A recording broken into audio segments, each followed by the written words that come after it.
پاکستان ایٹمی ہتھیاروں سے لیس ذمہ دار ملک ہے، ایٹمی اثاثوں کے تحفظ سے متعلق بین الاقوامی قوانین کا احترام کرتے ہیں، حفاظت کے لیے تمام ضروری اقدامات اٹھائے گئے ہیں، آرمی چیف نے واضح کر دیا۔ پاکستان کا نیوکلیئر کمانڈ اینڈ کنٹرول مؤثر نظام ہے۔ آرمی چیف کی زیر صدارت کور کمانڈر کانفرنس میں اسٹریٹجک اثاثوں سے متعلق سیکیورٹی انتظامات پر مکمل اعتماد کا اظہار۔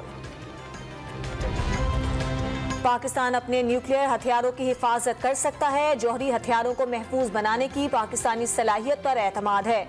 امریکہ ہمیشہ محفوظ اور خوشحال پاکستان کو اپنے مفادات کے لیے اہم سمجھتا ہے، پاکستان کے ساتھ طویل المدتی تعاون کی قدر کرتا ہے۔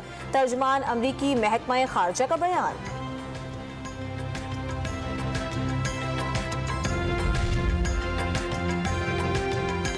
سپریم کورٹ نے شاہ زیب قتل کیس میں شاہ رخ جتوئی اور نواب سراج تالپور سمیت دیگر ملزمان کو بری کر دیا۔ ٹرائل کورٹ نے شاہ رخ جتوئی، نواب سراج تالپور اور نواب سجاد غلام مرتضیٰ کو عمر قید کی سزا سنائی تھی۔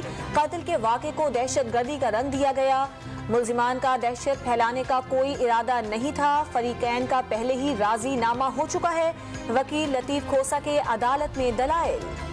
بیرسٹر فہد ملک قتل کیس کا فیصلہ سنا دیا گیا۔ اسلام آباد کی مقامی عدالت نے ملزم راجہ ارشد، ہاشم اور نعمان کھوکھر کو عمر قید کی سزا سنا دی۔ سابق چیئرمین سینیٹ محمد میاں سمرو کے بھانجے بیرسٹر فہد ملک کو 2016 میں فائرنگ کر کے قتل کر دیا گیا تھا۔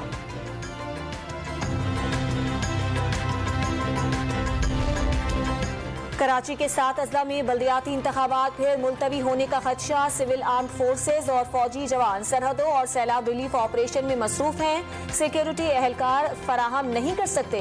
وزارت داخلہ نے معذرت کر لی، الیکشن کمیشن کو خط میں آگاہ کر دیا۔ الیکشن کمیشن حکومت سندھ کی مشاورت سے فیصلہ کرے۔ الیکشن کمیشن نے سیکیورٹی کے لیے 16,000 اہلکاروں کی سندھ کی درخواست پر وزارت داخلہ سے جواب طلب کیا تھا۔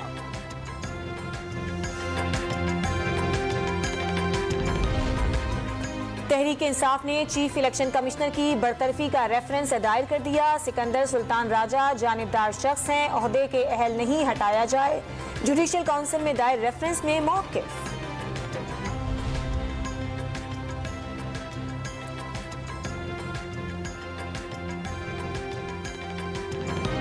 جلد بازی میں ای وی ایم کے استعمال سے انارکی پھیلے گی، الیکشن مشکوک کر سکتا ہے۔ انتخابات خراب ہوئے تو کون ذمہ داری لے گا؟ چیف الیکشن کمشنر کی گفتگو۔ کوئی حکومت بلدیاتی الیکشن کرانا نہیں چاہتی، 10 ماہ سے پنجاب میں بلدیاتی حکومت نہیں۔ عمران خان نے کراچی میں عبدالحکیم بلوچ سے اپنی شکست سندھ ہائی کورٹ میں چیلنج کر دی، دوبارہ الیکشن کرانے کا مطالبہ کر دیا۔ NA 237 میں بدترین دھاندلی کی گئی، پیپلز پارٹی کارکنوں نے جعلی ووٹ ڈالے۔